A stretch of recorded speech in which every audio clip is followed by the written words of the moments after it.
رسول سے زیادہ قریب ان کے مقابلے میں دکھایا جا سکے. لیکن میں کل عرض کر چکا کہ وہ اللہ اوپر بیٹھا ہوا ساری حرکتیں دیکھ رہا ہے. جب انسان بالکل یہ سمجھنے لگتا ہے کہ اب ہم جو چاہیں گے کر لیں گے، جیسے چاہیں گے اپنی مرضی سے کسی بھی چیز کو ڈھال لیں گے، وہیں ذرا سا اپنا اختیار دکھاتا ہے اور انسان اپنی ہی حرکت سے ذلیل ہو جاتا ہے. وہ فرمائیں آپ، وہ ذرا سا اختیار دکھاتا ہے اور انسان اپنی حرکت کی وجہ سے اسی دنیا میں ذلیل ہو کے رہ جاتا ہے. وہی ابن حجر مکی جو ثابت کرتے کرتے تھک گئے کہ اہل بیت سے زیادہ فلاں صاحب قریب، فلاں صاحب قریب، یہ فضیلت ان کے لیے، یہ فضیلت ان کے لیے، وہی انہوں نے یہ بھی لکھا انا وعلی من نور واحد، میں اور علی ایک ہی نور کے دو ٹکڑے ہیں. اما سنو، تمہاری ساری فضیلتیں اس بنیاد پہ ہیں کہ تم رسول کے رشتہ دار ہو. باہر کے تھے بیٹیاں دے کے تم نے رشتہ داری جوڑی ہے، لیکن یہ علی وہ ہے کہ جس خمیر سے اسے پیدا کیا گیا اسی خمیر سے رسول کو پیدا کیا گیا. جو اس کا خمیر ہے وہ اس کا خمیر. غور کریں حضرات، ہے کہ نہیں؟ تو یہ کتاب حدیث اللہ نے نکلائی. اور خالی یہی نہیں، یہ تو دنیا کی بات ہو گئی، میدان محشر میں بھی یہی ہوا. یہی ابن حجر مکی لکھتے ہیں کہ روایت کرتے ہیں اسلام کے بہت بڑے بزرگ لکھتے ہیں کہ سمعت عن الرسول اللہ، میں نے رسول خدا سے سنا ہے، خود سنا ہے، کسی اور کی روایت نہیں بیان کر رہا ہوں، خود سنا ہے میں نے، کسی اور سے نہیں روایت کی، میں نے سنا ہے. اگر تم مجھے بہت بڑا سچا مانتے ہو تو سنو، توجہ رکھیے گا. کیا کہا کہ جب میدان محشر ہوگا تو ایک وقت وہ آئے گا کہ جب انسانوں سے کہا جائے گا چلو پل صراط کے اوپر سے گزرو، تو یاد رکھنا پل صراط سے کوئی نہیں گزر پائے گا الا ومن كتب له علی الجواز. وہی گزر سکتا ہے کہ جس کے ہاتھ میں علی کے ہاتھ کا لکھا ہوا پروانہ ہو. غور فرمایا، یعنی ابن حجر مکی نے بتا دیا کہ جو یہاں مشکل کشا ہے وہی وہاں حاجت روا ہے. ایک صلوات پڑھ دے محمد و آل محمد.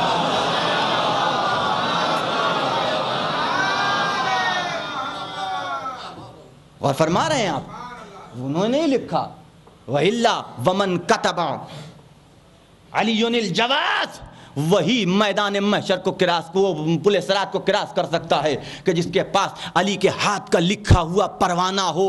ابن حجر مکی عسقلانی بہت بڑے عالم دین. توجہ رکھیے گا. تو میں اپنی بات کی طرف پھر واپس لوٹتا ہوں. تو علماء نے بتایا، آیت نے ہمارے اوپر واضح کیا کہ یاد رکھنا وہ دن وہ ہوگا کہ جب ان کا کوئی مددگار نہ ہوگا. جو اس لیے کہ انہوں نے آیات اللہ کی آیتوں کا انکار کیا ہے، اسے جھٹلایا ہے. تو اب علماء اسلام پہ واجب ہو گیا نا.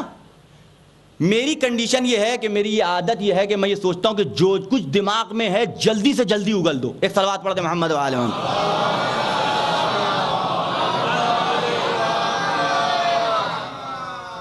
اب وقت ختم ہو جاتا ہے. غور فرما رہے ہیں آپ؟ تو وہی گزر سکتا ہے، اور جس نے آیات اللہ کا انکار کیا وہ نہیں گزر سکتا، کسی قیمت کے اوپر بھی نہیں گزر سکتا. تو اب علماء اسلام پہ واجب ہو گیا کہ وہ اس دور کے، اس نسل کے، اس نئی جنریشن کے لوگوں کو بتائیں کہ وہ آیت اللہ کون ہیں، وہ آیات خدا بندی کون ہیں کہ جن کے سلسلے میں حکم ہو رہا ہے کہ اگر ان کا انکار کیا تو ظالموں میں سے ہو جاؤ گے، اگر ان کا انکار کیا تو کافروں میں سے ہو جاؤ گے. کون ہے وہ؟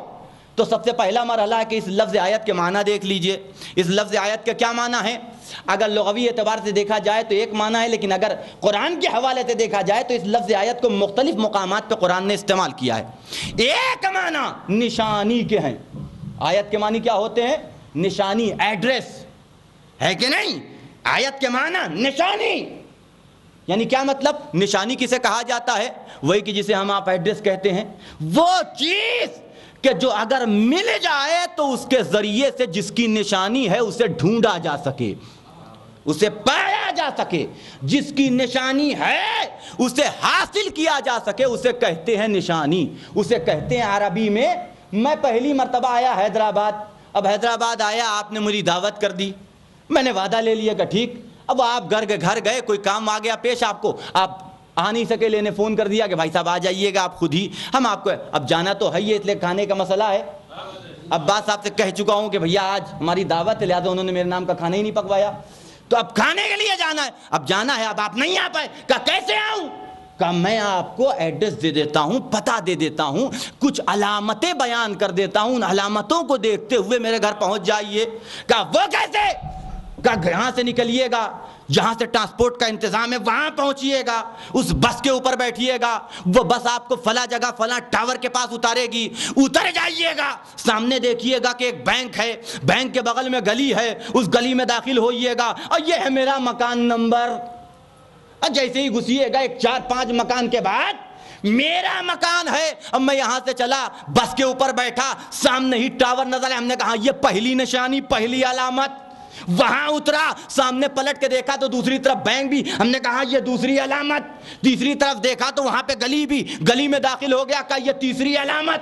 گھر تک پہنچ گیا, گھر کا نمبر ملایا, کہا یہ چوتھی علامت. تو نشانی اس چیز کو کہتے ہیں کہ جس کے ذریعے سے جس کی نشانی ہے اس تک پہنچا جا سکے. تو ہمیں آیت اللہ چاہیے, وہ نشانی چاہیے کہ جو آیت اللہ ہو, اللہ تک پہنچا دے. غور فرمائیں حضرات, ہمیں وہی نشانی درکار ہے کہ جو اللہ تک پہنچا دے. اور عزیزان گرامی, اہل بیت کے علاوہ کون ایسا ہے کہ جو آیت اللہ ہو؟ غور فرمائیں حضرات, وہ چاہیے کہ جو اللہ تک پہنچا دے. ہمیں آیت اللہ چاہیے, اللہ کی نشانی, اللہ تک پہنچنے کی, اللہ کو حاصل کرنے کی نشانی. دوسرے معنی کیا ہیں؟ میں جلدی جلدی اپنی منزل پہ آنا چاہتا ہوں. دوسرے معنی کیا ہیں آیت کے؟ کیا دوسرے معنی آیت کے یہ ہے کہ عبرت حاصل کرنا, عبرت حاصل کی جائے, کسی چیز سے عبرت حاصل کرنا, اسے آیت کہا جاتا ہے. اب قرآنی آیات بھی ہیں, میں پیش کر سکتا ہوں, لیکن رہنے دیجئے, وقت چلا جائے گا. اور جمعہ بھی ہے, آپ آج ایک صلوات پڑھ دیں محمد و آل محمد پر.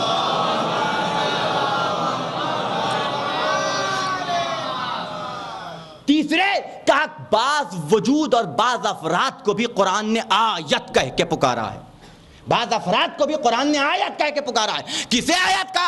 وَجَعَلْنَا ابْنَ مَرْيَمَ وَأُمَّهُ آیَةً, کہ ہم نے عیسیٰ ابن مریم کو اور ان کی ماں کو آیت بنایا. عیسیٰ بھی آیت ہیں, ان کی ماں مریم بھی آیت ہیں. کیوں آیت ہیں؟ کہ ایک نبی, ایک معصوم کی ماں ہیں, اس لیے آیت. مریم ایک معصوم کی ماں, اس لیے خدا نے صرف آیت کہا ہے. لیکن بضعت الرسول فاطمہ زہرا 11 معصوموں کی ماں, اس لیے آیت نہیں کہا, آیت الکبریٰ کہا. ایک صلوات پڑھ دے محمد و آل محمد. فرمائیں آپ, تو وجود کو بھی آیت کہا گیا ہے. اس کے علاوہ خود رسول کی ذات کو بھی آیت کہا گیا ہے قرآن کے اندر. آیت کا اب یہ آخری جملہ مت فضائل کے حوالے سے آپ کی خدمت میں عرض کر رہا ہوں کہ رسول کی ذات کو بھی آیت کہا گیا ہے, کہ یہ بھی اللہ کی نشانی ہے, یہ بھی آیت ہے. دیکھیے آیت کسے کہتے ہیں, خلاصہ آپ کی خدمت میں پیش کر دوں کہ آیت یہ ہے کہ ایک شے ذات کے اعتبار سے, صفات کے اعتبار سے جو اس جیسی ہو, وہ اس شے کے لیے آیت بنے گی.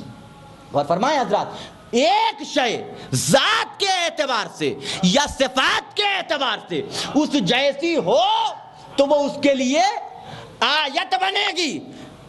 یہ ذات کے اعتبار سے اس جیسی, توجہ فرمائیں آپ, یہ ذات کے اعتبار سے یہ مائک, اس ذات کے اعتبار سے اس مائک کے جیسا, یہ مائک ذات کے اعتبار سے اس مائک کے جیسا, تو یہ اس کے لیے آیت, وہ اس کے لیے آیت. صفات دیکھا جائے تو صفات کے اعتبار سے بھی یہ مائک اس مائک کے جیسا, یہ مائک اس, جو کام, صفات یہی ہے نا کہ جو کام اس کا ہے وہی کام اس کا ہے.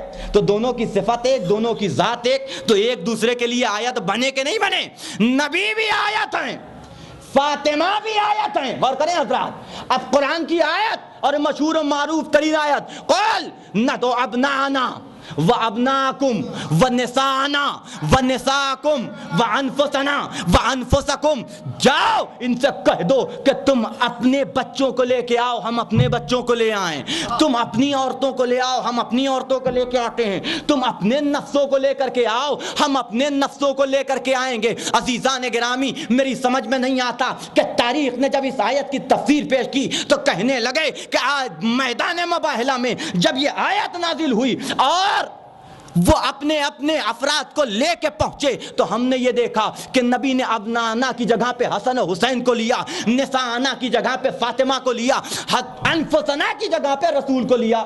اب مسلمان تو اچھے خاصے تھے نا، خالی مسلمان نہیں، بنی ہاشم بھی موجود تھے۔ بنی ہاشم کے علاوہ نبی نے ماشاءاللہ سے کئی شادیاں کی تھی، سسرالی نہ جانے کتنے رشتہ دار رہے ہوں گے، کسی ایک کو لے لیتے۔ یا رسول اللہ، دعویٰ کرنے والوں نے تو یہاں تک دعویٰ کیا ہے نا کہ نبی کی 3 بیٹیاں تھی۔ یا رسول اللہ، اگر نسانا کی جگہ پہ کسی بیوی کو لینا گوارا نہیں تھا، جو 2 بیٹیاں تھیں انہی کو لے کے آ گئے ہوتے انفسنا کی جگہ پہ، تو آپ کے تو کئی یار تھے۔ اور فرمائیں آپ نہ جانے کتنے ہیں کہ جو آپ سے دوستی کا، آپ سے محبت کا، آپ سے مصاحبت کا دعویٰ کرتے ہیں، ان میں سے کسی ایک کو لے لیتے۔ کہا لے لیتا، لیکن کیا کرتا، ان میں سے کوئی بھی نہ ذات کے اعتبار سے ہمارے جیسا، نہ صفات کے اعتبار سے ہمارے جیسا۔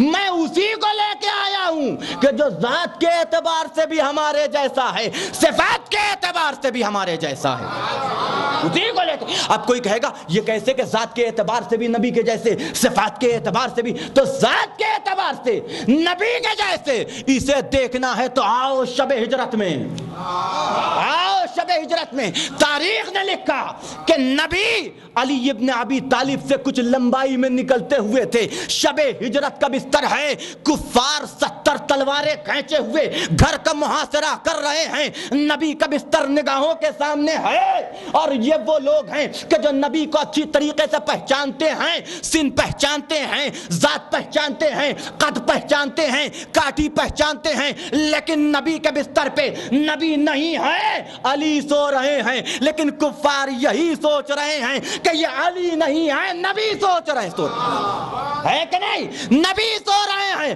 کفار جو ہمیشہ علی کو دیکھتے رہے، جب ذات ایک ہوئی تو دھوکہ کھا گئے۔ اب بتاؤ یہ ذات کے اعتبار سے علی کے جیسے ہوئے کہ نہیں ہوئے؟ علی ان کے جیسے ہوئے کہ نہیں ہوئے؟ ہمیں